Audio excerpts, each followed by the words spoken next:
Summer holidays vandachu, நம்ம GT Holidays vandachu. GT Holidays, South India's #1 travel brand. Oscar is always on right track. That is why Fast Track Taxi app உடனே download பண்ணுங்க. Doctor Sreevarma ஆயுள் தரும் ஆயுர்வேதா அறுவை சிகிச்சை இல்லா குணம் ஆயுள் கால நிவாரணம்.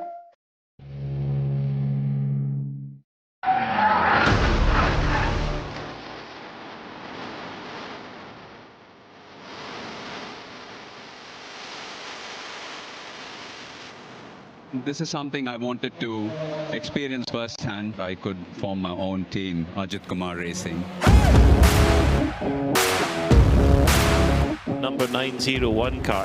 Every single time it passes the pits. This is the Ajith Kumar racing car.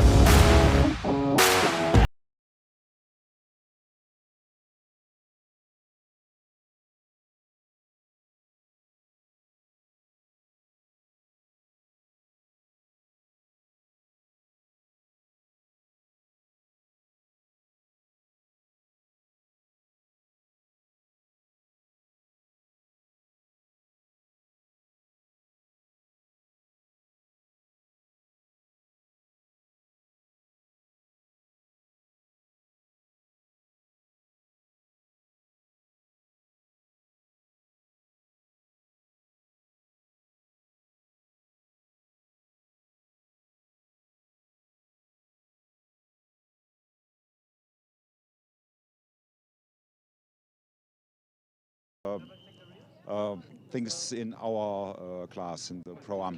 I hope so, Joachim. Good luck. Thank you. And that's the aim, really, isn't it? Not necessarily overall, but a class win. Smiley face on the overalls and a very distinctive face on the side of the car. Is that a mirror? Like you, Joe? I feel like that right now, to be honest. But what a great character to have there, Joachim bolting. And yeah, instead of having a national flag on his suit, he just had a smiley face. So, yeah, and he's quite correct. It's going to be harder as an overall win as a Pro-Am car, but they then revert to class. And here is one of our champions from last year, Josh Ratican, has a chance to become the first ever defending champion of the silver class in GT4, so that'll be something he's got his eyes focused on. That car starting on the 4th row, 8th position, not as high as they expected after speaking to the elite team, so they've got some work to do at the start of this race. And the race of 1 hour duration then, there is one of the very quick Toyota Supras that we have within the entry this year. That car is going to be started by single-seater convert Hadrian David. He was a quick Formula Regional racer a few years ago, but now, like many, electing to come the GT route. This is a good starting point. Yeah, it's a great place to make a career as a driver. And just look how busy it is, this GT4 grid, packed with fans. So much access here as well. There's going to be a fan zone experience in the GT4 paddock after this race. And obviously tickets available for sale for the rest of the season. We visit so many countries around Europe. Check out the GT World Challenge calendar to see where we go next. Tickets also available to buy there. Some real highlights of the year. Next time out, we're at Brands Hatch. The only UK circuit we go to, but one of the best fans experience you can get. A very old school GP circuit down in Kent.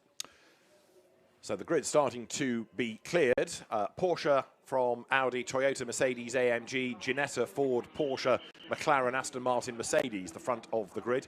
Here is another regular winner within GT4 European Series, the Spanish driver Luc Ibanez, with the American Alex Papadopoulos as his co-driver. And that's a car that from 4th on the grid should be in contention, I would have thought. Yeah, I agree with that, and that's where it's hard to call across such a competitive field and 10 different manufacturers that I mentioned earlier. It's really hard to know which car is going to be strong at which point. You can see slight damp patches on the circuit. We had rain last night and it's not warm here at all. Still hasn't even made 14 degrees. Track temperature slightly higher at 14.5, but these conditions aren't exactly the same as when these cars were last out in qualifying yesterday.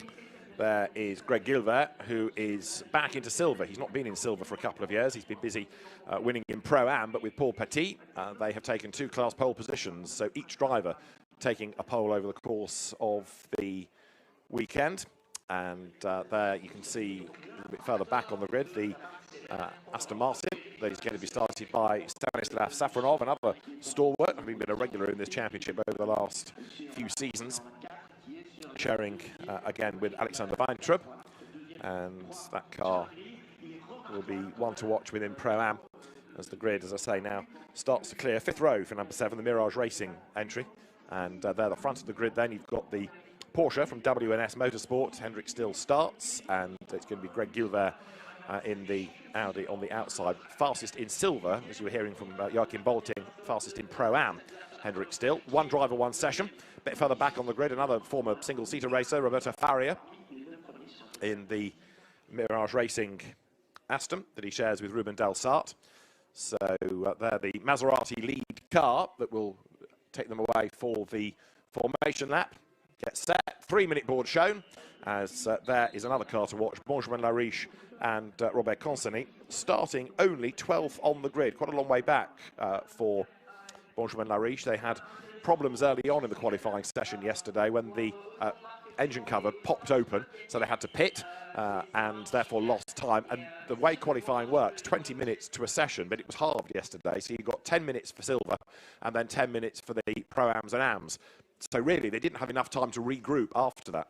No, exactly. It was hard to recover from 3-minute board being shown, so no more work on the cars. The only people left on the grid are the officials and 1 single mechanic from each car. They're normally there just with a jump battery, so they will wait until the driver fires up at the 1-minute board and they can unplug just to make sure the cars can fire up without that. But you want to mitigate any issues with firing the car, and the jump battery is a very easy way to get around some potential issues. And not only do those regulations dictate who's on the grid, but also the car must be on the ground, can't be on the jacks anymore. It's got to be back on the floor. So the trophy taken away from the front of the grid. The 1-minute board will be next. Engines will fire. The last personnel, marshals included, will be off the grid. And then the race director, Joël Doval, will coordinate the start of the formation lap. And let's quickly head to the grid one last time. Tamil actor Ajith Kumar comes to GT4 this year. Let's hear from him before we go racing.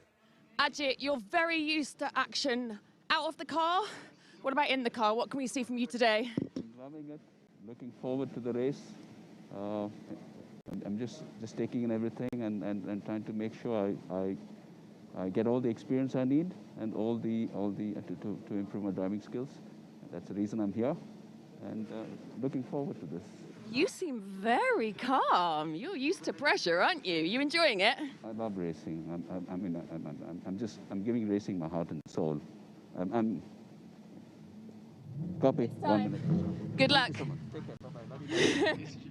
Ajith Kumar, the Indian actor, in something like over 60 Tamil language films he has been in, but he's also been a regular racer. He's driven in the MRF Challenge, the Indian single-seater series. He did have a spell in Formula Asia. He drove in the FIA Formula 2 Championship when it was the one-mate MSV Williams chassis briefly, driven in Creventic races. So he's got quite a bit of motorsport background, but now coming as a GT racer to Europe, and will no doubt get faster and faster and faster as the season goes on. And of course, he's going to be under a massive spotlight. So much attention back home focused on how he gets on. Yeah, I mean, he got interrupted in his own interview there with the 1-minute board going off, the team telling him start the car. He had to copy on the radio. So, yeah, a bit of extra stress there that we put on his shoulders. It's probably like a director saying cut, isn't it? You know, he gets used to that instruction.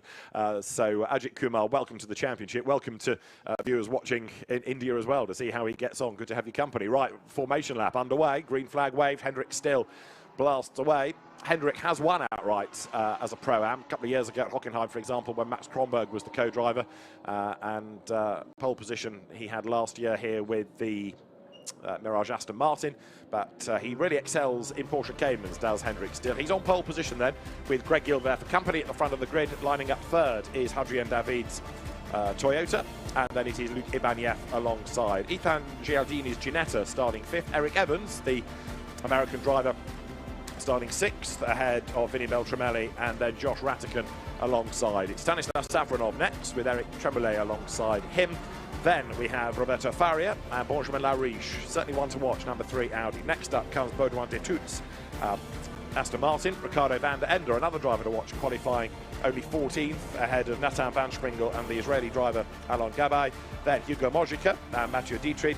Aston Miller is next for RAFA Racing Club with Racelab, and then it's Gabriele Yilkova's Toyota alongside. Yegish Gedix BMW comes next alongside Stefano Daste, new to this championship, but an experienced driver ahead of Davide Maloney and Yurian de Back. Next up, the Romanian Sergei Nicolau and Jean-Mathieu Leandri alongside him, ahead of the quick Brit Callum Davis, and for Toyota Gazoo Racing Sweden, Christopher Brunhagen. Then it is Frederic Capras and Andy Cantu ahead of Lucas Cartel and Daniel Drexel. Next, Vasily Vladikin lining up alongside Mark Kastelic in the car that in Q2 had a wheel part company yesterday. Max Kronberg is next alongside the other team speed car entry. Julien Ripper will start this race ahead of Stefan Nielsen, and then it is Igor Sorokin alongside. Next comes Beke Bessler, a long way back after problems yesterday. Ajith Kumar's alongside him ahead of Will Orton, and then it is Victor Bouveng to round out the grid. So then, the field turning its way up now to the chicane that breaks the Mistral Straight. BMW, Toyota, same floor plan actually, but two different shapes of the car, even though pretty much similar under the skin. This is Ajith Kumar's view. So he's going to start near the back, but as he was saying, he's here really to improve his racing skills, learn about European racing, and no doubt come the end of this with another circuit that's new to him and a different style of racing maybe in GT4 European Series. He'll be a much advanced driver yet further. Aston Miller here, another of the quick young British drivers and of Ginetta Juniors through GT4 back home. He'll be one to watch as well. Yeah, Ginetta Junior champion, one of the hardest championships to win. One Lando Norris didn't actually win on his way through the ranks, so very quick driver. Aston Miller, worked with him since he was moved in with McLaren, so I've managed to make a good racing driver out of him off that. But very slow lap here. You can see cars almost coming to a stop when we're on board with Aston Miller. And just going back to the point about Kumar, yes, this is competitive. He has gone all in. This is the most competitive GT4 championship in the world, and yeah, it's going to be a school of hard knocks, but you're going to learn very quickly and efficiently if he keeps the mentality that he seemed to have with Alex, that he's all sort of ears, all eyes open to improving himself as a driver. And it will be an upward trajectory, but unfortunately in motorsport it's not always a nice clean line. There'll be some ups and there'll be some downs, but if he can keep his eyes focused, he's got a chance. Aston Miller again just really working these tyres. No tyre ovens again in GT4, so they've got to generate all the energy on this first lap.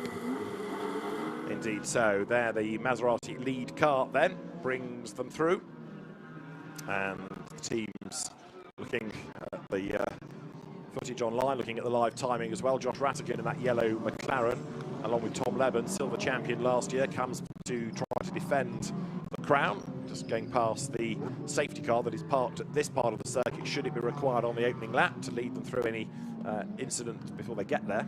No point having it at the pit lane because they might have to go through the incident zone before the safety car could scoop them up, so it would do so at the end of the opening lap. The field now getting itself in that 2x2 Noah's Ark formation, all bunched up, and drivers reminded, of course, at the briefing to stay behind the car in front, as in right behind it, not jink out to the left or the middle or go to the far side of the racetrack. You must follow nose to tail up towards the lighting gantry. We've already had a car getting a penalty in an earlier race today for not respecting that. So the very creatively liveried Porsche, Hendrik still at the wheel, lining up alongside that green Audi of Greg Gilbert, and the Toyota, a car that normally goes pretty well around here, will be one to watch, I think, especially with GT newcomer Hadrian David at the wheel.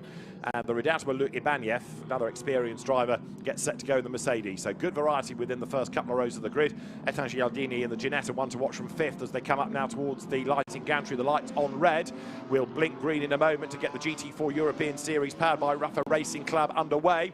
Who's going to make the best start now as we go green? The answer is Porsche. Hendrik still at the wheel of it, gets ahead of Gilbert, up into third place. Luc Ibanez just nosing ahead of Hadrian David, and then Eric Evans in the grunt and go Mustang on the outside line as they head down towards turn one for the first time. Ibanez round the outside, Evans round the outside in that Nicky Molly liveried Mustang. The field funnels through. Josh Rattigan up the curb at turn two. One or two get run out wide, but a good getaway by Hendrik Still, and that Porsche Cayman leads the pack as they drop now down towards turn four. Yeah, he's got a good gap behind him as well, as does the Mercedes behind him. I saw Tremolay, that green and black Mercedes, right in shot. Aston Martin on his rear bumper, jinked to the middle I hope the race director doesn't go down the inside, cuts the inside there of turn 5, then backs out of it. Should get away with that one. Ratican in front in that yellow elite McLaren, cut the inside of turn 2 as well. I think they will be okay on penalties there, but really clean start going on board of Aston Miller. 81 McLaren here. BMW coming down the inside onto the back straight. Miller way down in the pack. He would have wanted to be in the top 5, let alone the top 20, as the leaders hit the chicane for the first time. Yeah, that BMW then hustling along in the hands of Davide Meloni as the leaders then come out of the chicane.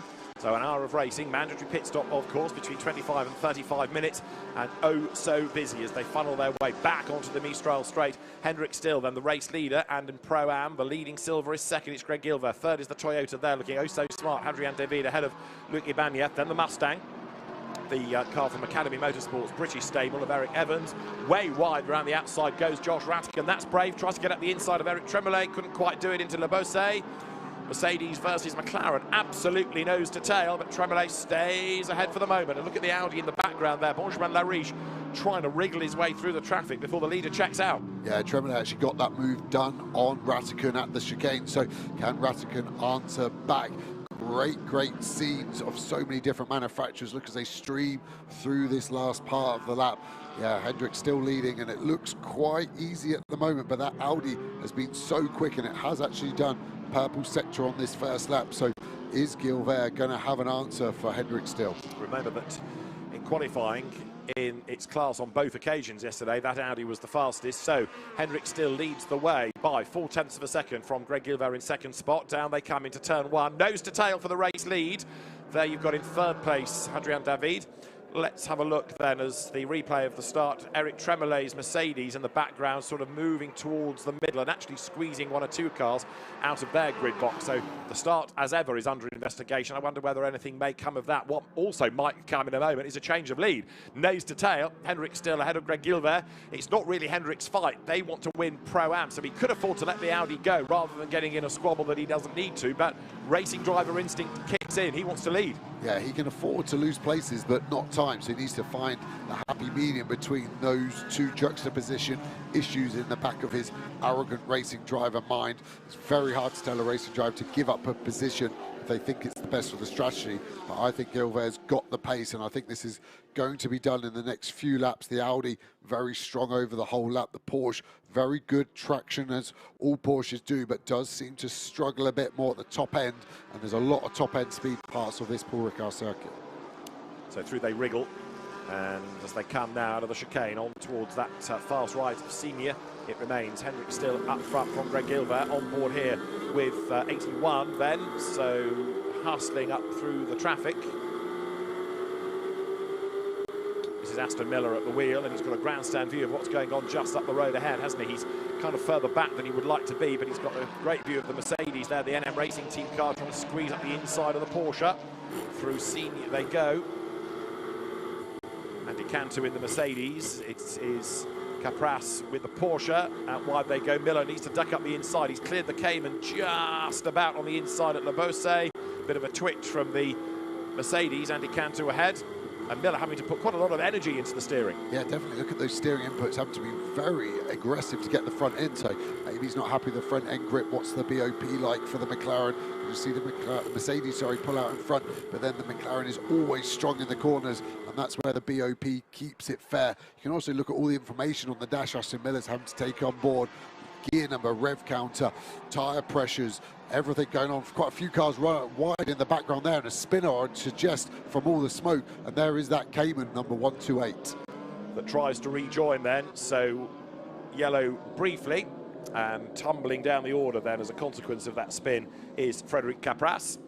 So he was in a battle, now he's in trouble and trying to regroup as the leading quintet goes by. Still, Gilbert, David, Ibanez, Evans. Fastest lap of the race from Eric Evans in the Ford Mustang then, that's starting to hustle along. There you've got the McLaren in the hands of Josh Ratican, but he's got a bit of work to do still, down in 10th place. Next target is Eric Tremollet. Getting a replay here of what kicked off and how Capras came to get turned around, and he had a BMW in the back of him, didn't he? He sort of shoveled him around there. Number 20, the Lucas Cartel BMW. I think deliberate, just a fraction too late on the brakes, and that was all it took to turn the Cayman around. Yeah, Constantina effect quite standard at that last corner. Look at the wheel spin. He just kept his foot buried trying to get out of the way. Everyone did well to avoid him. The Audi actually not looking quite as strong. The Supra now of David is kind of the car that looks most ominous to try and get to the front. Indeed so. Hadrian David then presses on as the former single-seater racer has designs on Greg Gilbert, who still can't clear Henrik Still, can he? So the Audi, as we were saying, very quick in the qualifying sessions, plural, yesterday, but for the moment unable to do much about finding a way through.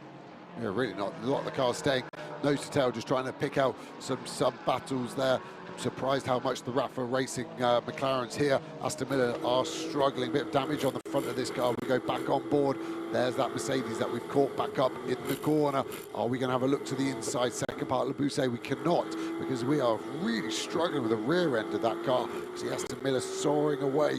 It was like he was trying to cut down a tree, not get a car around turn 12. Here at Paul Ricard, we've got a slightly wider entry. So hopefully, can we get on the throttle hard now, negate this gap on the exit? The drive of that Mercedes very strong here, coming around this last part of the lap. Got another technical corner here at 14, double apex. Hit the corner once, take it in again, and there's a chance to lunge into the last corner, but we can see previously from the Porsche getting turned around how easy that is. Ratkin on the defence now. He's got back past Tremoulet, who got past him on the opening lap, and there's a four-car battle flying into turn 1. Through they turn then. Start of car number 32 is under investigation, and that is the leader, Henrik Still. So it was a good start, but was it a little bit of a jump in order to secure the race lead? It's being looked at. So as the officials, the stewards, are looking at contact between a couple of cars, so also they're looking at the start from Henrik Still, who's 0.8 of a second to the good now, as they can see Josh Rattigan's yellow McLaren up the curb, looking to try and squirt up the inside there as they come off the corner to get alongside Safronov. Can't do it, but Rattigan finding himself in a big battle. Of course, that was the car that won silver in the championship last year. He's got himself up past Eric Tremoulet, but the Mercedes is fighting back on the Mistral, and Rattigan, look, has to go defensive. And there's also there, number 3, Benjamin Lariche's Audi, trying to get in on the act as well. Yeah, I'm surprised Rattigan didn't send it down the inside there where he had the opportunity. He had an overlap, so he was given the right to have some space, but backed out of it. And if you do that in European GT4, then that means you're on the back foot, and that is what's happened here. Tremoulet gets back past and takes that position. Rattigan ran out wide over the curb, and Benjamin Lariche struggling to make the progress here, isn't he? He was a long way back on the grid anyway after the merge of the two parts of qualifying yesterday, and now he's on the attack on the inside of last year's championship rival, and he goes through, passes Josh Rattigan. And McLaren tries to fight back to duck up the inside at Labousse, but it just does not seem to have the outright speed around here. No, he's going to look for the inside again. Maybe we'll get that place back as he claims the inside for the apex.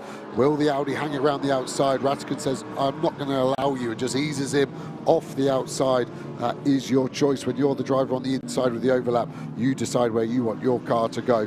Good, clean racing, but the McLaren really struggling here at the moment to replicate the form it had last year. Yeah, there aren't that many McLarens this year anyway, so they don't sort of have the strength in numbers anymore. Elite Motorsport, Eddie Ives' team running that car for Josh Rattigan and newcomer Mackenzie Cresswell, who drove in the winter GT4 series, not an SRO series, but useful to get some mileage, but now really thrown in at the deep end. The lead gap is up to over a second as Henrik Still pulls away slightly from Greg Gilbert. Then Hadrian David in third place, Eric Evans fourth in the Mustang, and a little bit further back, another big battle going on there. Look, as Vinny Beltramelli, number 24 Porsche, tries to clear and fails to clear Stanislav Safronov. Yeah, they're defending hard, pushing each other all the way to the inside. Let's watch the lead cars fly through. Eric Evans looking pretty good. So is Ibanez in fifth place in that Mercedes car, streaming through. Rattigan still in front of the Audi as well, another Mustang into shot.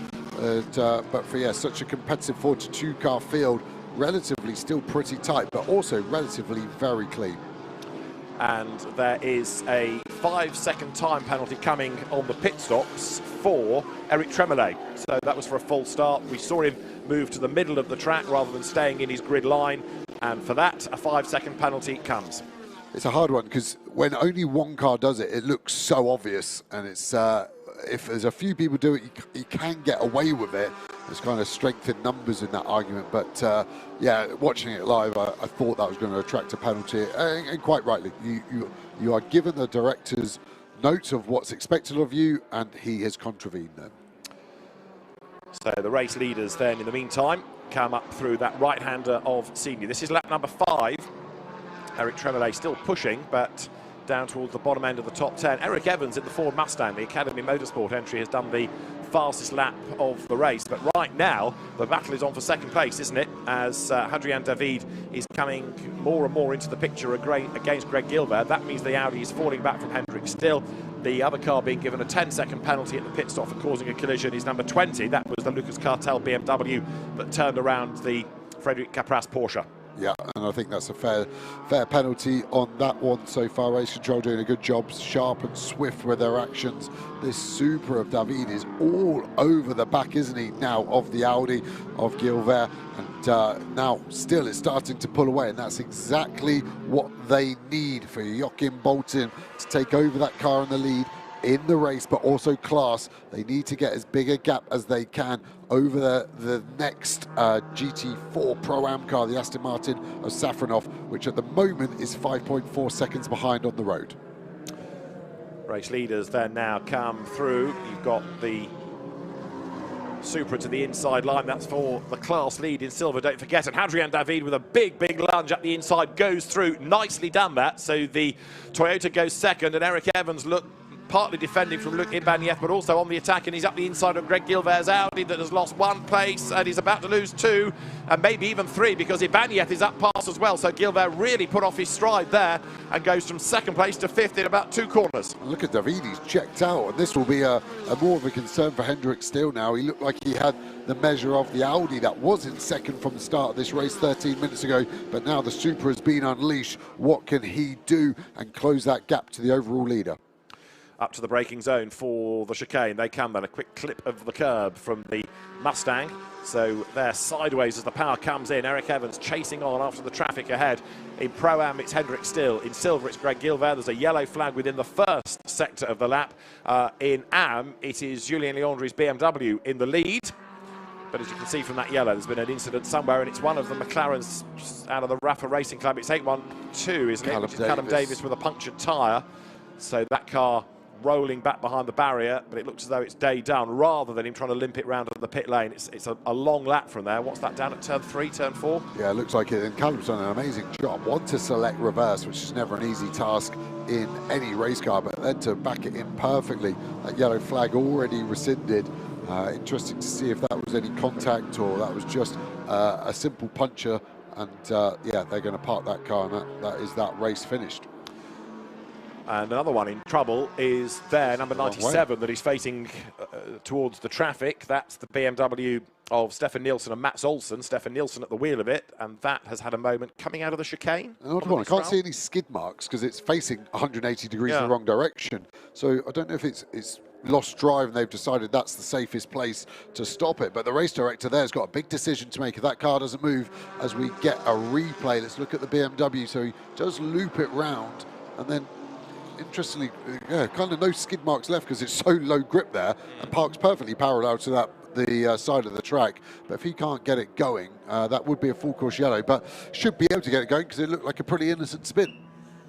So Stefan Nielsen trying to rejoin, and it was coming out of the chicane that he got a bit heavy with the right foot, lost the back as you saw, and the car pendulums into a spin, so gets going again, albeit now quite a long way back. So the road is clear once more as Hendrick still builds this lead over the opposition. 2.2 seconds now he is clear of Hadrian David, who is in turn about a second to the good over Eric Evans in that Ford Mustang. On again to the Mistral they come.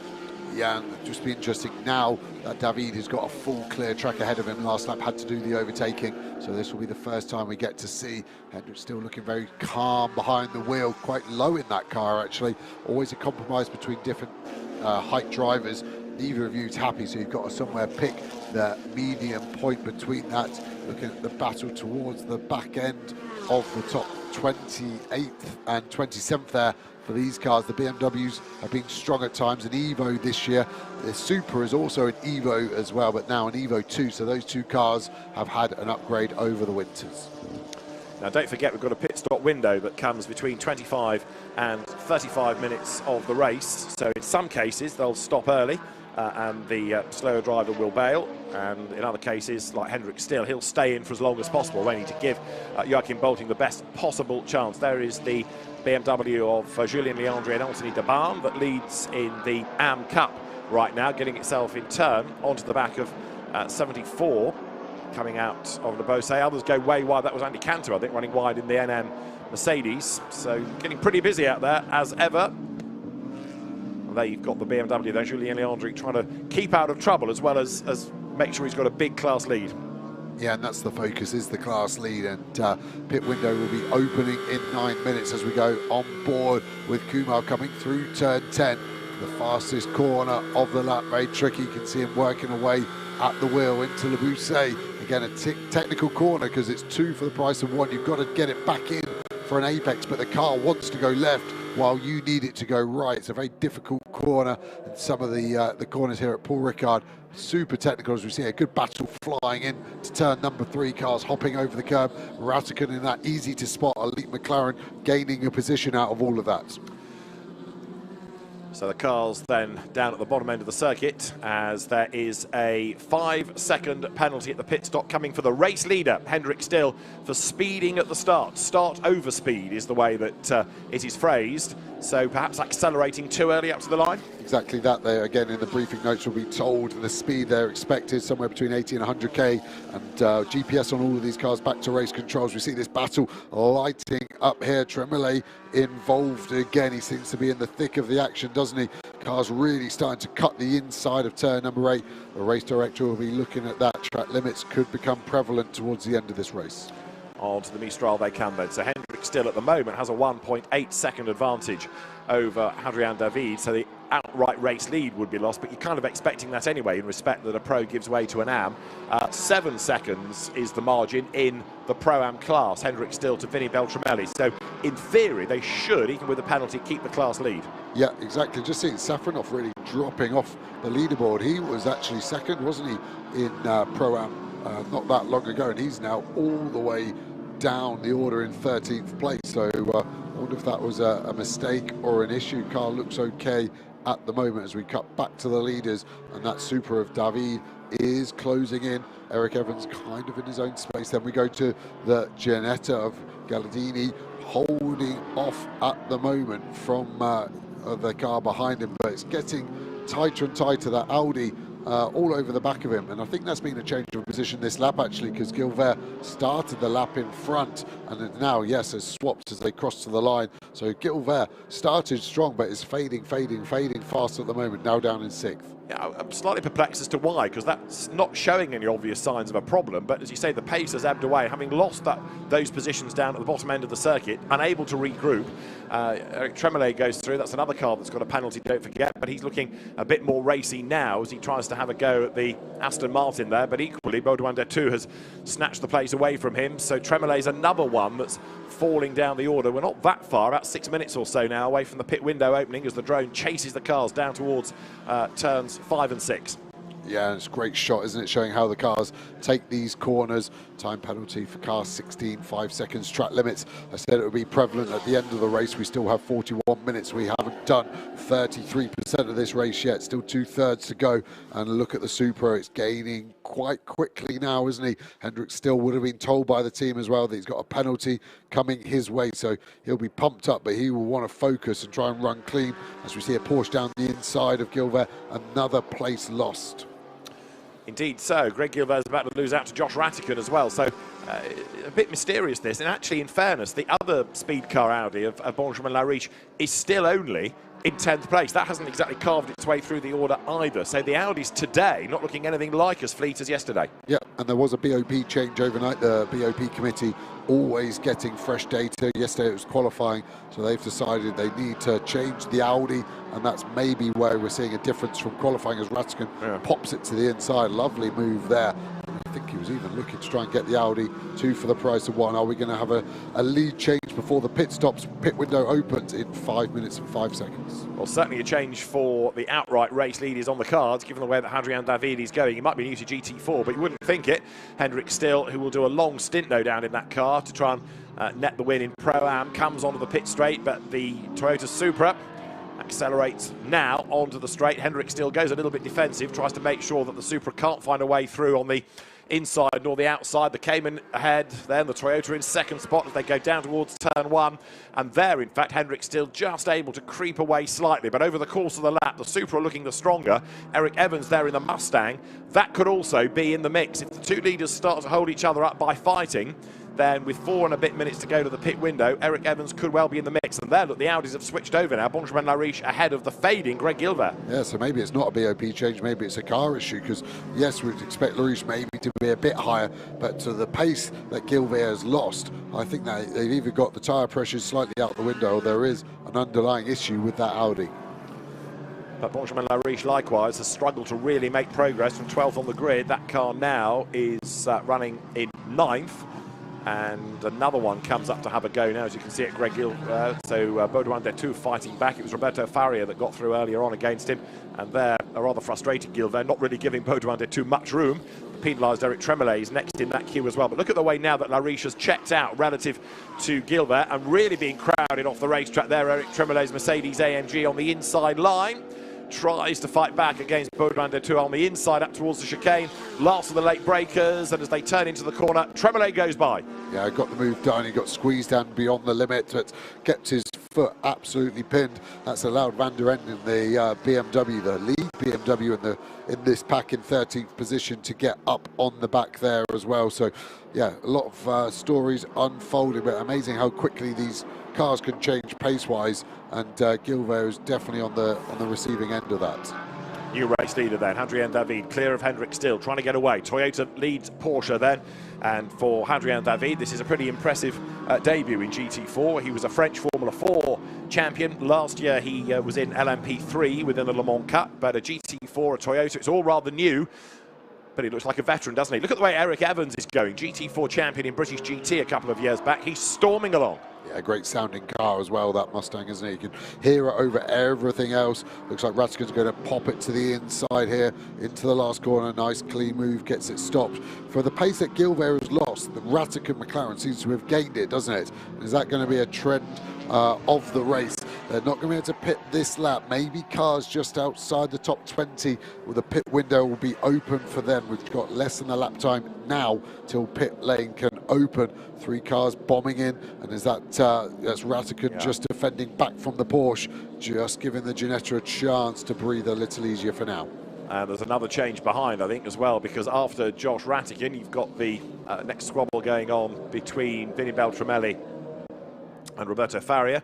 The Ginetta also holding its own, isn't it? Ethan Gialdini doing a pretty decent job there, but Josh Ratican's McLaren getting a bit more rapid now as he comes towards that pit window. We're just about 1 minute and 3/4 away from the window opening, but Hadrien David will lead the field to it. Now, what's going on for second in Pro-Am? It's still Vinny Beltramelli, albeit the fact that he's not getting much nearer to Hendrick still. So the Pro-Am battle after the pit stops with the penalty to the Porsche, it's going to be really interesting. Yeah, that will be down to 2.5 seconds versus the 7.5 as it is on track at the moment. But Beltramelli is attacking Ratican. Look at him, he's got past him. Great straight line performance. Ratican dives to the inside as we go on board with Aston Miller. You can see that crack in the windscreen. That's from the cars smashing these curbs so hard.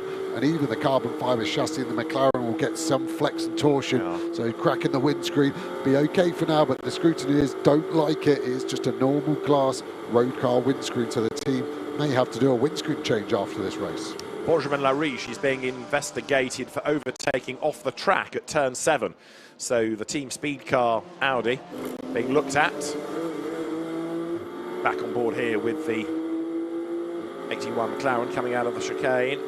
Aston Miller charging along.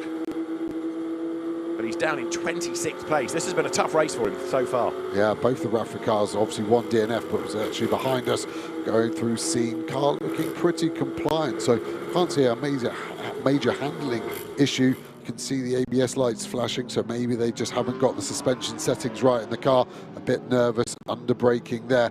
Definitely looks like Eric Evans is catching Hendrick still. And Benjamin Lariche will get a 5-second time penalty at the pit stop for overtaking off the track.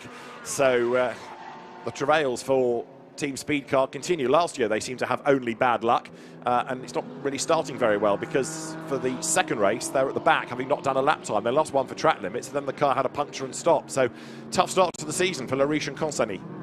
Yeah, and I think that was on his teammate as well, that he ran off track out of turn 7 to get past. So team inter-rivalry always strong, but I think that was the issue. Right, the mid-pack comes over the line. The Cindy Goudet, Gabriele Ilkova Supra goes by. McLarens, BMWs all mixing it together.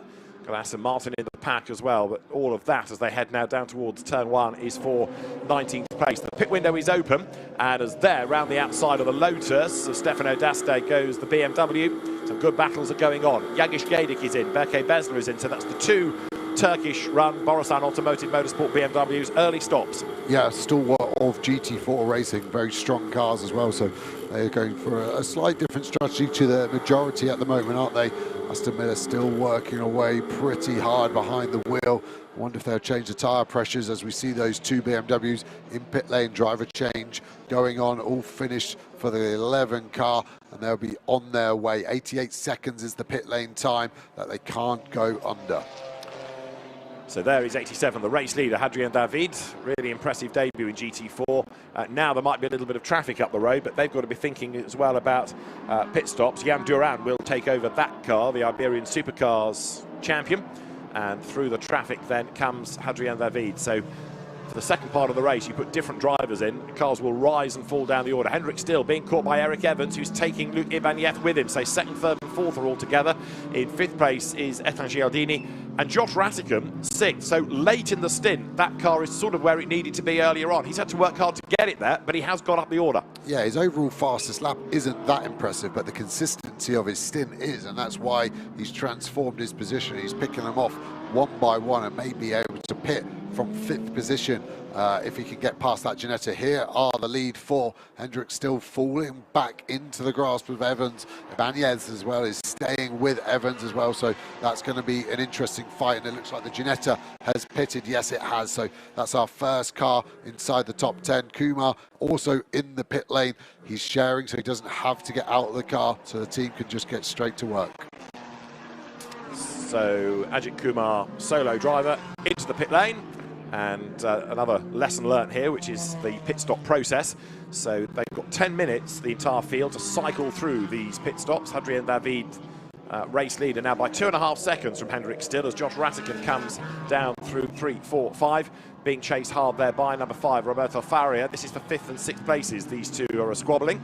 Rattigan to give way to Mackenzie Cresswell, who's got a decent track record in single-seater racing, but still learning the nuances of a GT4 car. Yeah, and it's a difficult car to learn. It's a road car base, so yes, they look like race cars, but there are nuances that it has a hangover of being a road car, so a lot of the suspension components have to remain the same. So it gives the car quite a loose feeling in that regard, and it is difficult, but Farrier here isn't horsing around, is he? He wants to get past Rattigan and get that Aston Martin even higher up the order. And many of these quick drivers in the Pro-Am cars, or the quicker, slightly quicker of the Silvers, staying out for a little bit longer. Hadrien David then leading this battle pack for second between Hendrik Still, Eric Evans, Luc Ibanez. So Porsche ahead of the Ford, ahead of the Mercedes, illustrating how the BOP works through very, very different cars. Yeah, could be completely different concepts, aren't they? Even engine-wise, what engine they're using, the size of the cars, and yeah, great. And I think the Mustang is a fan favourite, and it's a great car as Ibanez looks to the inside. And again, a chance to come and watch these car racing at any point. We go to Zandvoort, Spa, Misano, Nürburgring and Barcelona. There's so many good tracks we go and come and visit if you can. It's an amazing spectacle as that Mustang dives pit lane. And you also see one of the team speed car Audis in, which is the Julien Ricard car. Right, so more and more out of that leading group come in. Eric Evans gives way, the American, to the Canadian, Marco Signoretti. And that means now that Hadrien David still is the race leader. Last time it was 2.5 seconds between him and the opposition, and on this lap it's still 2.5 seconds. But Luc Ibanez now up into 3rd place. 88 seconds, remember, is the mandatory pit stop time. Away there goes the speed car entry down the pit road. So Julien Ricard has given way to Philippe Talamy. Back on track, slots in behind the sister car. Yeah, so they've got to pit. They can do one more full lap and they'll need to pit on the end of that one. So 2 more effectively to go. Just looking at minimum pit stop times, Piana's BMW actually 1/10 of a second under the minimum, you can use a joker, which allows you to go 1 second under. So if they play that now, they won't be able to have any misdemeanors in the race this afternoon. Yeah, you've got that 1 second tolerance you can use once over the weekend. As right now, Adrien David comes through the traffic, just put a lap on the Mercedes that shed a wheel yesterday. That was the car that caused an interruption. And you can see Elias Niskanen slotting in between the Toyota and the Porsche. Luc Ibanez's Mercedes there in 3rd place. Not for the moment, staying on the back. Josh Raskin's up to 4th while the pit stops are all cycling through. So the silver champion of last year finding it a pretty tough start to the year, but gaining points, knowing how to build together a championship campaign. Through Senior goes the leader, Adrien David, just at halfway pretty much now. 29 minutes still to run, as there is 32, which is Hendrik Still. Yeah, he can squeeze one more lap after this. I expect him to stay out. Who else may stay out? Ibanez is being quick. Ratican also. Farrier maybe will box lap earlier to try and do an undercut on that McLaren if he feels like he's being held up by Ratican, but there's a gap behind now, isn't there? So that won't be a tactic they need to employ at the end of this lap. Lots and lots and lots pouring through the pit lane. So it's a long pit road at Paul Ricard. Straddles the timing line. They're the leaders coming into view. Hendrik Still, we anticipate, will go as long as he dares in the window. What about Adrien David before he dives in and relays Jan Duran? See with this time whether there's going to be any hint of a pit stop. As you see there, more of the Porsches coming through pretty much as one.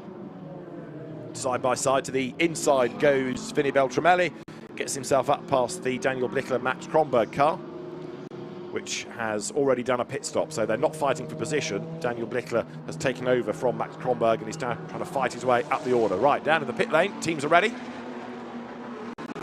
Getting themselves psyched up. It was a great move actually there by Beltramelli at the last corner, very decisive as we pan to a couple of Aston Martins versus a BMW versus a Porsche onto the Mistral straight. Everyone's starting to run wider and wider there. There is a camera for track limit sensors. There's 6 cameras here just for track limits. Turns 2, 6, 7, 10, 12, 15, all heavily monitored as we got a pit stop going. And you can see the seat insert there to help the different size drivers. They'll get a seat molded to them that slots into the base seat so the drivers are able to be comfortable. Same with Lariche. You can see him walking away with his insert driver change going on. Sean Marriott from Pirelli there, just checking pressures. There's a minimum pressure tyres have to adhere to, 1.3. He was also getting the temperatures, so everything okay there. Car controller ready to release that car.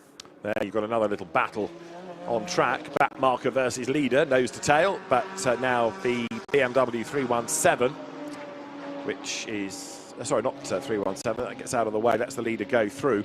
The BMW in question is the one that was started by Sergio Nicolai, 310, shared with Tudor Chiarecci. There is number 3, having to serve that longer pit stop with the penalty for overtaking off track. So Robert Constantly will be on board, itching to go. Josh Ratigan, by the way, is now being investigated for track limits at turn 8. That's the chicane. Okay, we've seen them cutting it more and more, and he was the main protagonist that made me actually pass comment on it at the start, so not surprised on that.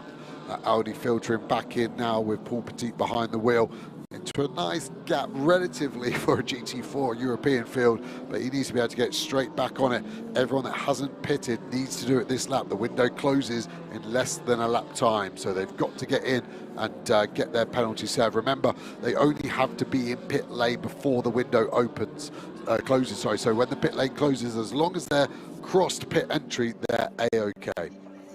There is 55 going through the regulation pit stop for the Brunhagens. Mikael and Christopher Brunhagen switch around in the Toyota Gazoo Racing Sweden entered Supra. They're stalwarts of GT4 in Scandinavia as well as in Europe. And that would suggest frustration, wouldn't it? Yeah, they were tightening up the front left. I don't think they changed tyre, but maybe some pickup, and it felt like a puncture or suspension issue. But yeah, the driver there, Brunhagen, looked pretty distraught with that. So shows the emotion and effort that goes into these programs. Does indeed.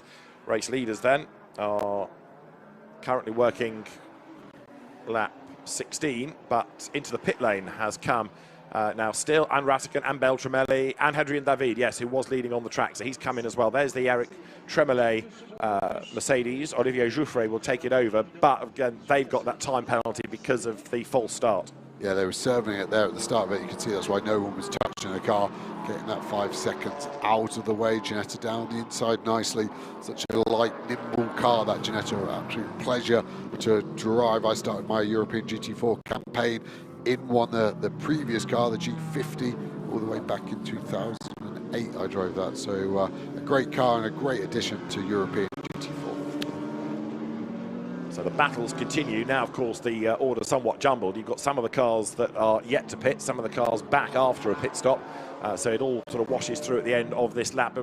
In every car bar one, you've got a fresh driver. There to the outside line goes number 11, the BMW Pedro Ibrahim. Way out wide, where he nearly had to pay to get back in there. So wide was he off the last corner. 3 wide, that was great driving from all three, especially the Porsche sort of sandwiched in the middle. The Audi there, Petit, asked a big question and put a lot of trust in those drivers behind to make sure that they were happy, but that was great driving from everyone involved there. Right, here is 78 then. This is Mackenzie Cresswell, and a 5-second penalty is going to be added to that car's final result. So the track limits picked up by Josh Rattigan, I'm afraid to say, are going to come back and haunt them. So 78 will, at the moment, be shown in second place, but it's going to get this 5-second penalty for track limits post-race. So a safety car now would hurt them, wouldn't it? Because it would get rid of those gaps. And that's the problem as a driver, risk versus reward. There's a cut to be had at turn 8, and you can gain a 10. 5-second time penalty added at the end for overtaking out of track.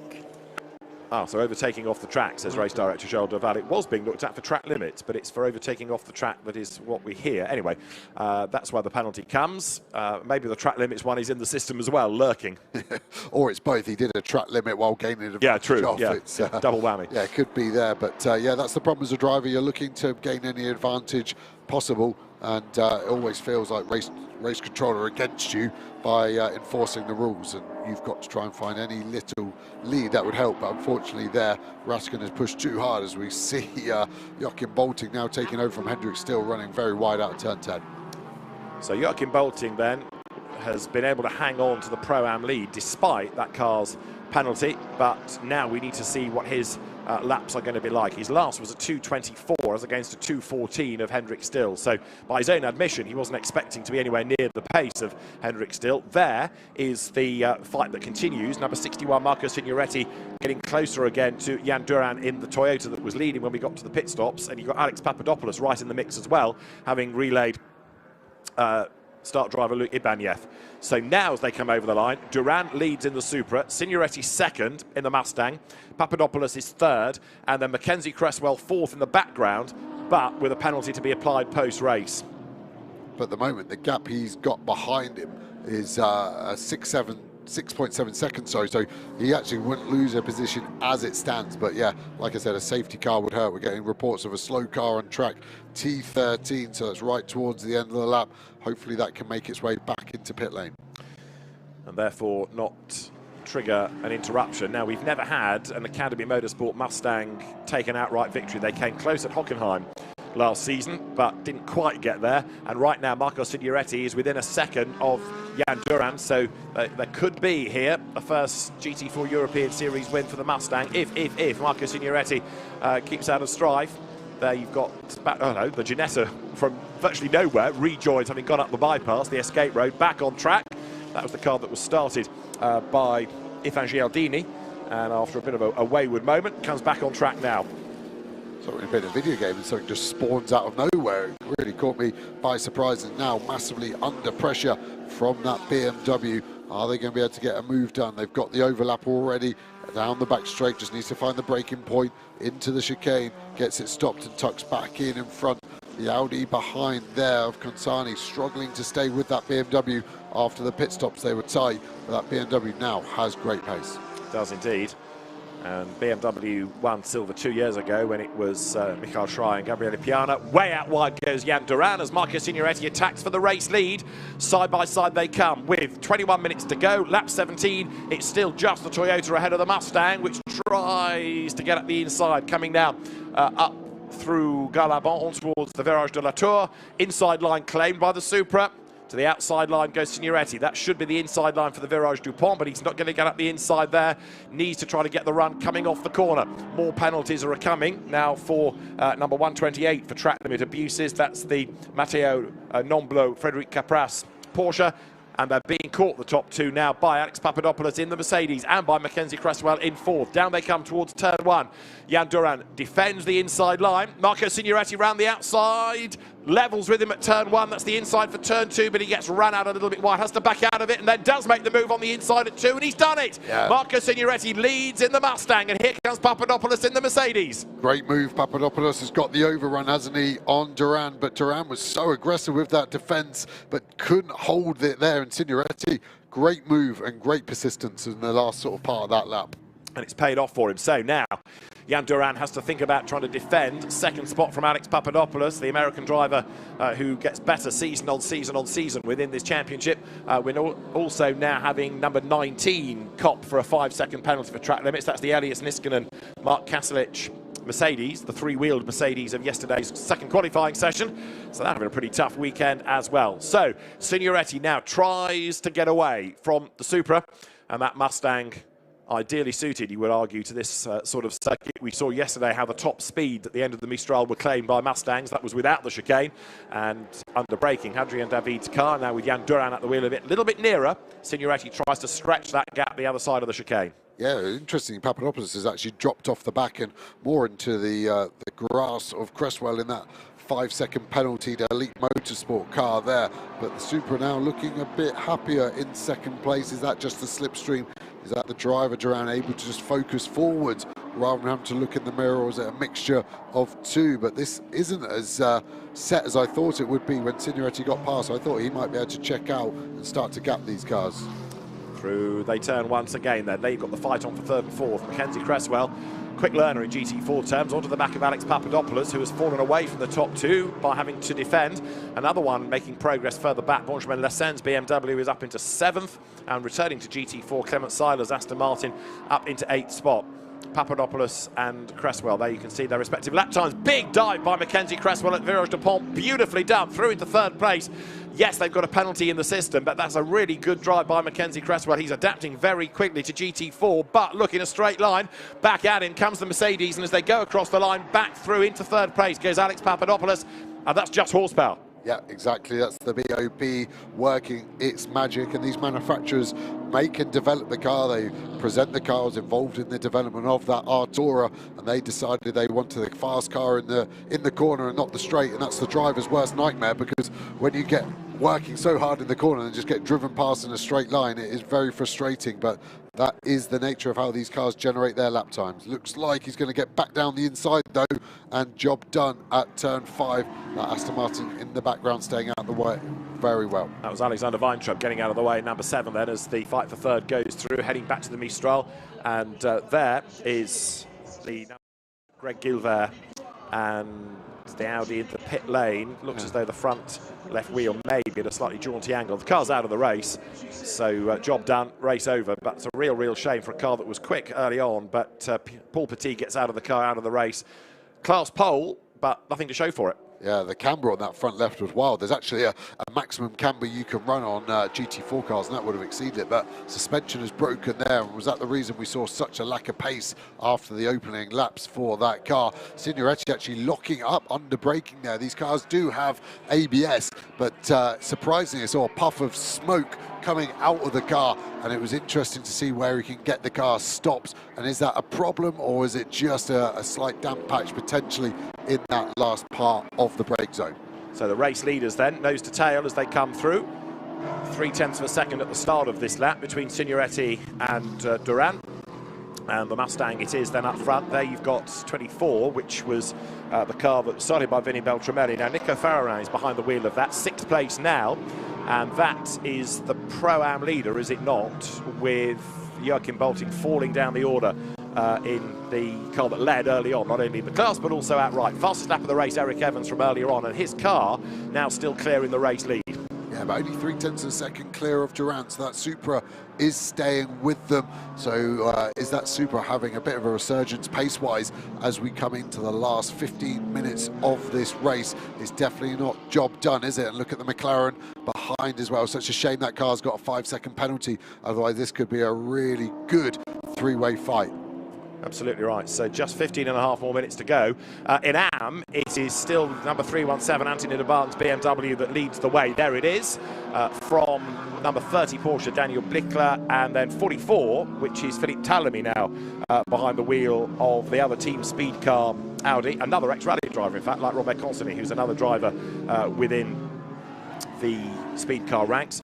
So Signoretti now trying to get away from Jan Duran, and it's not quite happening, is it? He's worked hard to get through, but the margin's crept up by about a tenth of a second, but he's not really getting away from Jan Duran, who is staying with him. Two big grunty front-engine cars, and while they're together like this, Mackenzie Cresswell is getting a little bit nearer, 2/10 quicker than Duran within the first sector of this lap. Yeah, and the gap's so small still that Signoretti will still be having to check his mirror every now and again, and that just adds to the stress level of those drivers. Duran will be fully focused. He's got a big enough gap to that elite McLaren, but yeah, the American muscle driven by the Canadian Signoretti is doing a good job at the moment, but I'm fancying this Supra coming back into it and potentially be able to do a lunge somewhere towards the end of the lap. I think turn 15 is probably the Supra's strongest and the Mustang's weakest corner.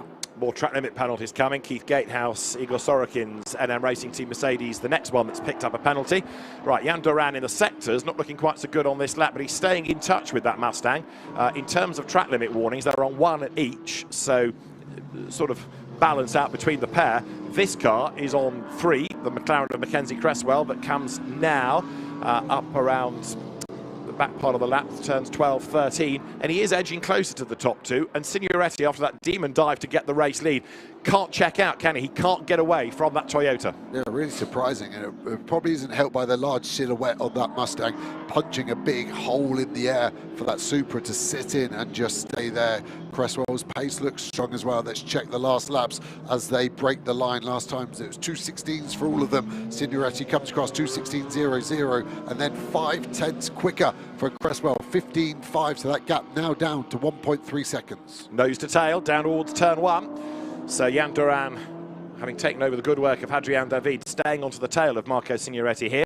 Mackenzie Cresswell in 3rd spot. Alex Papadopoulos is 4th. Benjamin Lassens, BMW 5th at the expense of Ruben Del Sart. Race leaders again, nose to tail down towards turns 3, 4, 5, and Cresswell benefiting a little bit now. David's car, Duran at the wheel of it, a bit stuck. And Signoretti likewise, try as he might, can't get away. In terms of an absolute fastest lap, the Mustang fractionally the better. Remember, Eric Evans did the best lap of the race early on in number 61 Mustang.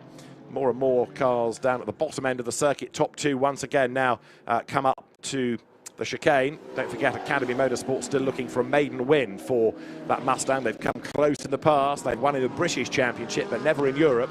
So that'll be another history-making result, were they to be able to hang on over the Jan Duran-driven Supra. So 0.3 of a second the margin. Further battles rage on lower down, including Robert Consonny after his longer pit stop with the penalty. He's down in 11th and still trying to carve his way through the traffic, but it's all busy ahead. Really isn't. The car, that Aston Martin, just hopping over the curb in front. The black and red cars are Pro-Am leader as well as these cars filter through. It's going to be interesting to see if that Ginetta can hold on against this Audi. End of the straight, speed for the Audi very, very strong. We saw it start the race strong, and it is already slotted past that Ginetta. Out of senior they come, so there, number 3, Robert Consonny goes by.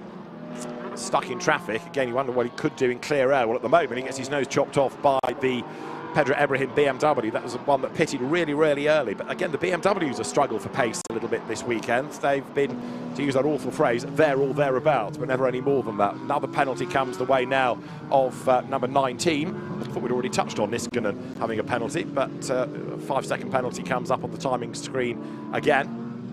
So it's a really tough race for the Mercedes duo, which has got 11 more minutes to go. See the BMW slot down the inside nicely there. It's not a move we see all too often there. The Aston Martin just running too wide and wasn't able then to tuck the car in. And yeah, Ibrahim then just getting there, big way from the pit wall too, as these 4 cars go into turn number 1. Looks like the Audi will probably make this 3 wide as the Aston Martin hustles the BMW to the inside. The Audi comes round the outside there. Great move so far. Now has the inside. Aston Martin has lost 2 places in 3 corners. In Indeed so, falling down the order then, Robert Consoni, who is a very rapid driver, former rally man in number 3, runners-up in the championship in silver last year. So down they come through the turn 3, 4, 5 sequence. The Ginetta also has had pretty decent pace this weekend as well. But for Pedro Ibrahim, 8th place now, and Robert Consoni going after him. Clement Seiler's fallen to the back of this little group, hasn't he, as well, in the Aston Martin? Yeah, he's lost 3 places in 5 corners now, so it's really fallen off the drone, getting nice and close to the Audi there. The pace of the drone nearly outweighing the Audi R8 there. Super impressive as these cars start to reel in on 7th place, which is very in that Porsche Pro-Am leader. Remember, Joachim Bolting took the lead of Pro-Am. Hendrick still had that 5-second penalty there, now down in 4th place overall. So good, but not perfect stint there from Joachim Bolting. Yeah, indeed so, but a relative newcomer to racing, as he was saying on the grid. He was a bit nervous about it all, but that car falling down in the class. Nico Farahran leading in another Porsche, but second in the class is the Thibaut Mojica Ginetta. Now this for the race lead, it's 3 of them together.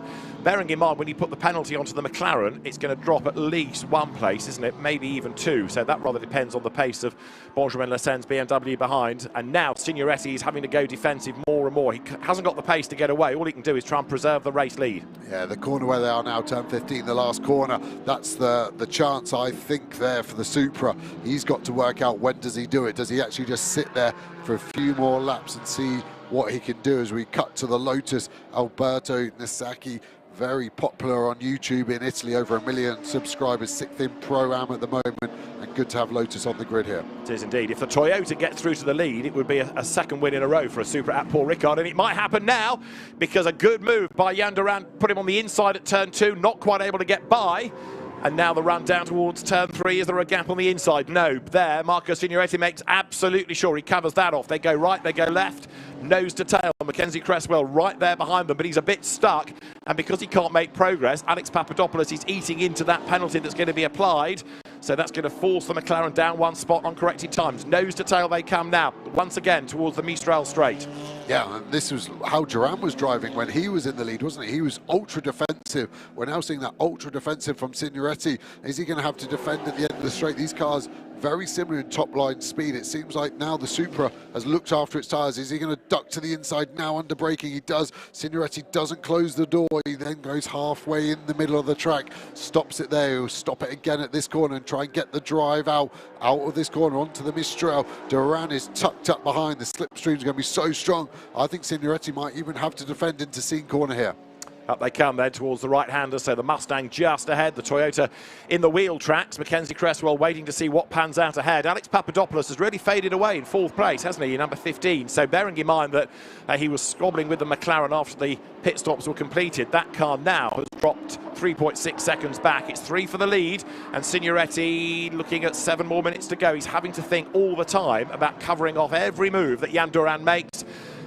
And Durand in turn trying to attack and also being conscious not to leave the door ajar. Cresswell thinking about a move up the inside, tries to go Durand, but it's the Mustang with better drive off the corner again. Yeah, Signoretti running a bit wide, but luckily got good traction. Time penalty car 54, that was that Lotus we were talking about, not particularly in the running, so not important. Is the Supra going to duck to the inside here? Signoretti covers it off. He's going to get a bad drive out of this corner though, but he just checked up in front of the Supra to stop him being able to get the run on, but he's still going to get side by side, but it is going to be outside into turn number 1. We saw roles reverse, didn't we, for the lead change. That time Durand went too deep into 2 to get the cutback, and then Signoretti took it. Is it going to be the same or a different story? Mustang on the inside, they lean on each other a little bit. Signoretti asserts himself, goes by. Cresswell right there as well, ready to pick up the pieces. Up the curb goes the Supra. That just compromises the run. Door open on the inside. Here comes the McLaren then. Mackenzie Cresswell gets the run, but he hasn't got the grunt in a straight line. So Jan Durand is able to fend him off there. That gives Signoretti a little bit of breathing space, at least for a brief second or 2. Sideways and up the curb goes Jan Durand. Pressure now starting to tell. He has really had to get that car by the scruff of the neck. But much as he's trying to get away from the McLaren, he's also having to defend from it. And that might give Signoretti a chance now, coming onto the part of the circuit that is so Mustang friendly, to get away. Yeah, Duran would be so frustrated because he would have been told by the team that McLaren has a 5-second penalty. So he'll be feeling like you've got no right to get involved in this. Cresswell has every right to be involved, and that's why it's going to be a great three-way battle with 5 minutes remaining. Another time penalty, this time for car 88. All the track limits starting to get going. I do think our leaders are all safe on track limits. They are 1, 2 and 3 in order, but also that's how many track limit warnings they've had. Absolutely right. That was another penalty for the Sorokin Gatehouse Mercedes 88, which had one earlier on in the race as well. So they're racking them up. It's going to be a rather shuffled order at the end of all of this, I think, when you apply the penalties. Now, just in case Marco Signoretti didn't have enough to worry about in this race, he's now got back markers that he's going to have to negotiate as well as they come through. Signe, more and more of them ahead. Mackenzie Cresswell having a look to the inside of Jan Durant. And this is great news for Signoretti, but as long as they're squabbling, it takes the pressure off him. Yeah, he's got 2 cars, hasn't he? It looks like it's Keith Gatehouse that he's got to navigate coming up first, and then the Supra as well of Bruhagen. So this is going to be difficult. Now Durant has to defend from Cresswell. Again, Signoretti just getting away slightly, but even though the Supra is being compromised, he's still staying tight. Keith Gatehouse getting out the way well for the first 2, definitely. Oh, he just compromises Durant slightly there. He's going to go around the outside. Still does well to get out of the way of those first 3 cars. Through the Virage du Pont they come, then up towards the timing line, and any sort of a gap that Signoretti had pulled over the course of those last 5.7 kilometres has disappeared then as they come up towards the timing line. How many more back markers up the road? There's one Toyota, perhaps that might be significant, ahead of the leading Mustang then as the leaders go by. Just half a second between them. 4 minutes are on the clock, 2 more laps. Yeah, exactly that. It's just under 2 laps as well. It was tight for there. So we see a BMW dive to the inside car 17, getting the move done. Len Esses on, which car was that? The Papadopoulos, 15. Yeah, so he has faded so fast, hasn't he? For one point, I thought he was going to go for the lead. He's now going backwards at an alarming rate. And Benjamin Lassène is getting closer to Mackenzie Cresswell and will therefore buy another place when that penalty is applied, because the McLaren's stuck. We've got a yellow in the middle sector. They're approaching the middle sector, and that's why one of the Caymans has had a big lose and is well ensnared in the gravel. And what have we got? 3 3/4 minutes to go. It looks like it might be Ajith Kumar's car that has gone off, and you can see there's a lot of rubber down, a lot of witness marks there. Yeah, it's had a big snap of oversteer turning through. My guess would be we've just touched the curb on the right-hand side before turning in, and that's made the car snap round on him. What do we get? A full course yellow. There's a double wave yellow there. Another big moment under braking for the Mustang. It's really quite lively under brakes. All these cars have ABS, which obviously stops the tyres from locking up, but maybe the settings there. Here we go to a replay. Kumar in the white and red car there, battling away, gets dived on there. Some contact. That's at turn 5. I then assume we've got some damage, and as he then turns left for the first time since that, the car's going to loop round on him. So we're going to get the car over to the right-hand side of the track any moment now. Something lets go, and I think he's probably spent the front steering arm, so the car's not turned round, and he's actually done a good job to flick it sideways, use the gravel trap to slow the car down, and at least there's no mega damage to that car. So the race for the moment carries on. Yellow flag within that sector. Marco Signoretti probably would like a safety car, wouldn't he, to end? Then he doesn't have to think about defending for much longer. But Jan Durant loses a possible opportunity within that yellow flag zone. But he has been able to shake off the McLaren just about, and he's back on the tail of the Mustang. We've got 2 minutes and 22 on the clock. It's going to be touch and go this as to whether it's the last lap. Up towards the beam they come then. So the leaders will come through any second, and as they do so now, I think we're going to be good to have this as the last lap. Yeah, I agree. They're under the lap time, not by much, 8 seconds or so, but yeah, final lap will be declared. Still yellow flag out in sector 2. Don't see that changing. Durant is now closed back up. Cresswell has fallen off the back of him. He's got 1 more lap to mount his charge. Where do we think it's going to come? I still think the last corner is the best bet, but that's the easiest one to cover off. So Durant, I think, will just send it down the inside. Can he stop that Academy Mustang having its first ever win? So Academy Motorsport, Matt Nicol-Jones's team, looked after by Andy Dean. They've done a great job in British. They've come oh so close to success in Europe. And Signoretti here having the drive of his life, because he's been under this pressure really ever since he got in the car with round about half the race to go. Onto the Mistral, stretches it ever so slightly past the stricken Kumar Cayman. And this is the part of the circuit where if that Supra is going to have any real chance, this would be it. Yeah, Theolo just made too much of a time loss there at turns 3, 4 and 5 for the Supra. The gap has grown again. He's pulled away from the McLaren on the straight, but we now only have half a lap to go. He is back on it, but you can't really overtake into 10. 11 is difficult, 12 is tough, 13 is non-existent, 14 tough. There's one last overtaking spot into that last corner. I think that's all we've got. 60 for a short pit stop. Penalties coming. Stop and go at 43 seconds for car 11. Pit stop or you're out the window.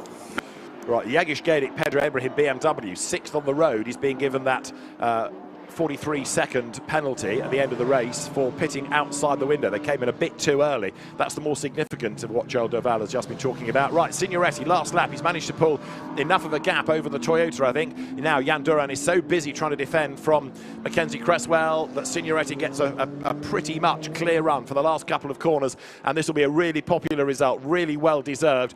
Going back to the very early days of GT4, we had Eric Dodonka winning in Mustangs. This is a very different car and a very different series, and so in this iteration of GT4 European Series, first win for a Mustang, first win for Academy Motorsport, first win for Eric Evans and Marco Signoretti, who take the checkered flag to win race 1 of the year at Paul Ricard. Second for Jan Duran and Hadrian David. Mackenzie Cresswell's GT4 European Series debut next, third with reigning champion Josh Rattigan, fourth over the line Benjamin Lessen, and I reckon that's going to give him the place on corrected times. Fifth will be Alex Papadopoulos with Luke Ibanez, and sixth on the road Pedro Ibrahim sharing with Yagish Gedik. But you put the penalty on that car at 43 seconds, forget about a result really at that point.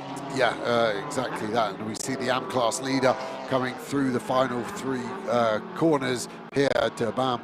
Done a mega job in that stint, and super competitive field, the AM class as well, so a good result for that car. So for 3:17, Anthony de Balm bring the car home in 25th on the road. I don't expect that car to be in a different place once you apply penalties for one or two of the others. So up towards the checkered flag it will come. And Anthony de Balm, who's been very successful in GT4 European Series, comes up towards the checkered flag, a class win. Marco Signoretti, Eric Evans, part of the Ford Performance Junior Team driver program for this year, and repaying the faith. That was a really good drive by both of them. Marco Signoretti brings the car home for the win, and Eric Evans taps him on the shoulder and says, I got the fastest lap though. Yes, exactly. That's always the good one. They will blame saying the tyre went off. So race 2, is it going to be the other way? That's the ego fight between 2 silver drivers. So Marco Signoretti, very, very well-deserved win. Great race, and a clean race as well. Quite often, go back, 2-3 seasons in GT4, a lot of incident, lots of dramas, and you could almost guarantee a safety car. But, yeah, OK, there were dramas, but it was a really good, clean race in the most part. And nice to see a different car taking victory. The Mustang, this evolution of the GT4 Mustang, really coming on strong. Yeah, no full course yellow, no safety car. Let's hope that trend continues. You can see the cars running way offline on this cool-down lap, trying to get as much pickup as possible. There's a minimum ride height all the cars have to adhere to. And just getting that rubber on your tyres as then you get the car measured, you're just basically wearing a pair of high heels, and it just helps you get through the test. Legal, but sort of a bit of a grey area of the rules. So the cars will race again towards the end of the day, and again many of the teams thinking, well, there's not too much damage, although the big disappointment, I guess, was the retirement of number 8. We saw Greg Gilbert fading, and then Paul Petit, having been in the car for not that many laps, ending up pitting and into retirement. So that's going to be on pole position for race 2. The nice thing about GT4 European Series, one of the many nice things, is that, of course, the way the grids work, standalone qualifying session, so you're not affected for race 2 by a bad race 1. Yeah, it feels like you get 2 bites of the cherry quite easily in this format. It is good, and yeah, I'm surprised that Mustang after qualifying. I didn't think it was massively in the mix, but Academy Motorsport, very good team, very well versed in that Mustang. A lot of miles on it have proved their value by making a fast race car for both Evans and Signoretti. Down the pit road everybody comes. Some about to be given the news of penalties. Where does number 11 drop to? It's not yet had that penalty applied. There's quite a lot going through the system, I think, with track limit penalties, pit stop penalties, stop and goes that you can't serve, then being made into a time penalty at the end of the race. So right now, the timekeeper's room is a hive of activity as the computers crunch numbers and shuffle the order accordingly.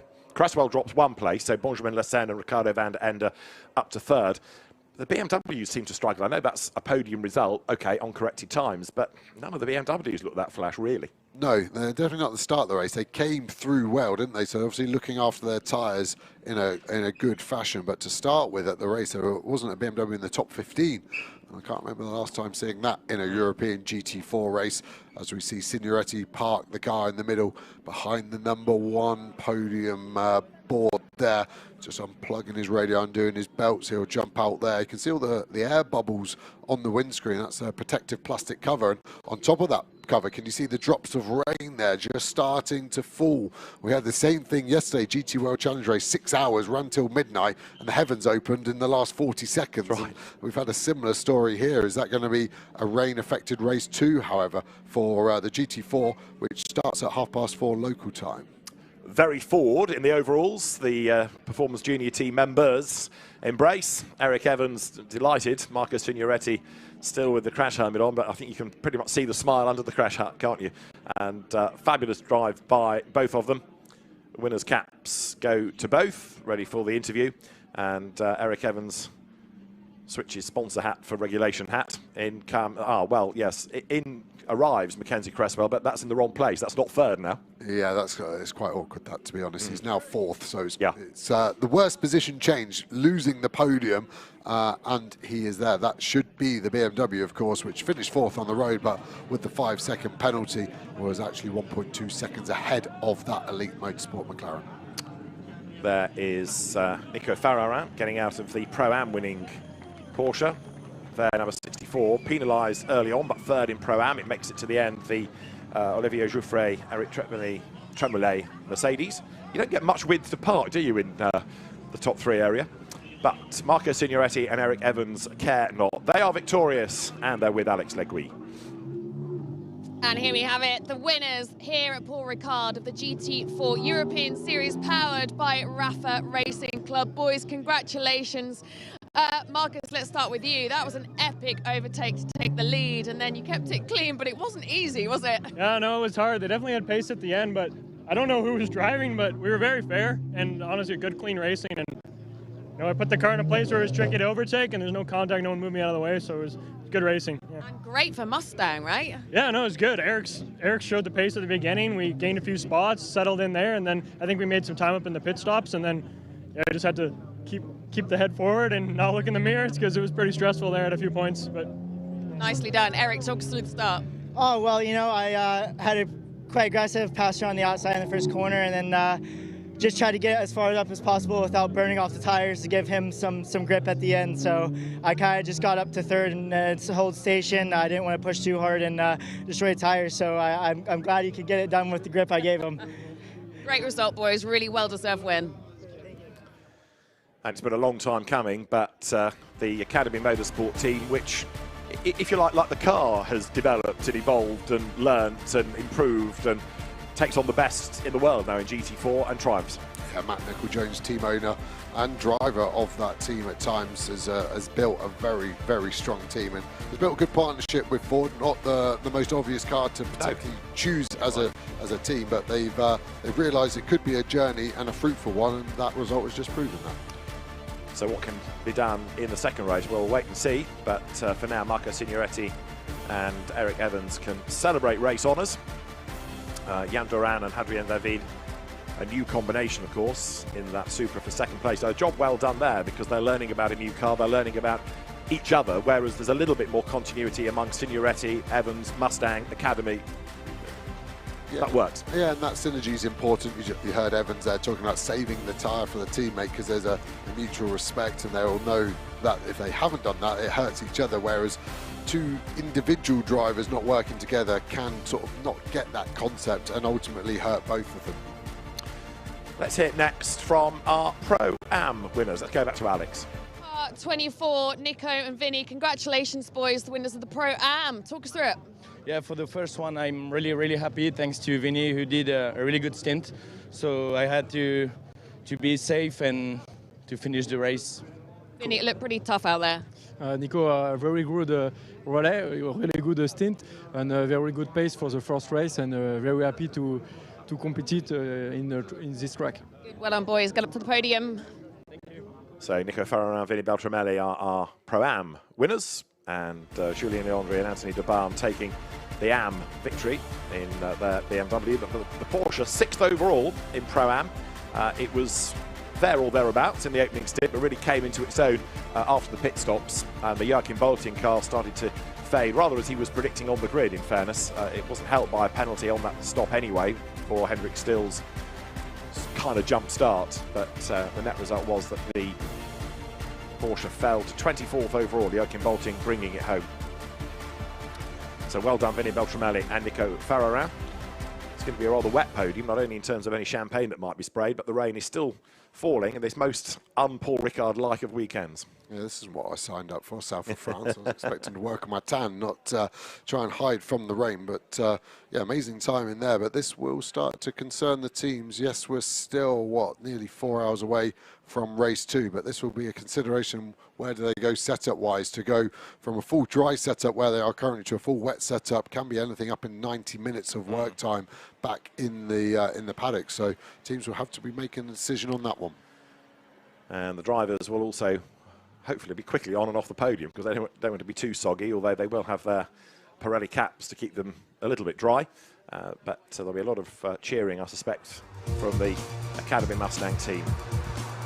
Let's look at the highlights of the opening GT4 European Series powered by RAFA Racing Club race of the year. It all began with a great start being made by Henrik Still. Too good a start, as it turned out, because he'd accelerated up before the green lights. Therefore, he got a jump on everybody else.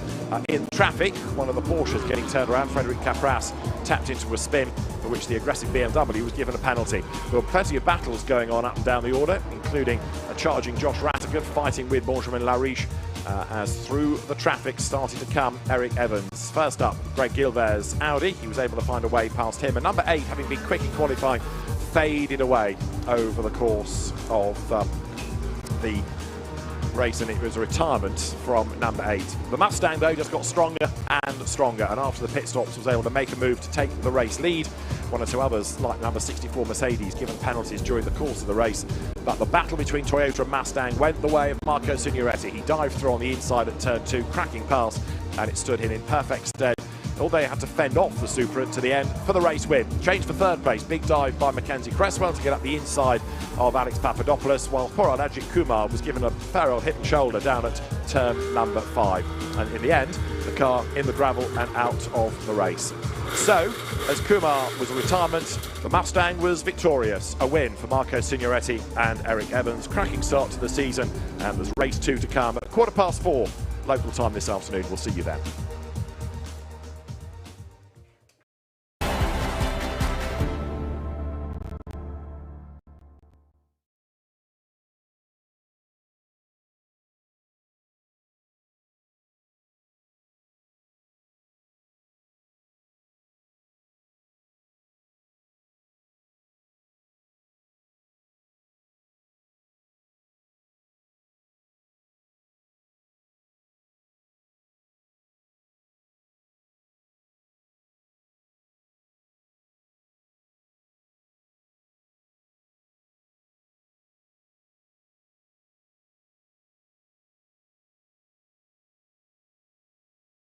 नमस्कार, मैं रवीश कुमार। जब राज्यपाल अवैध काम करते हुए पकड़े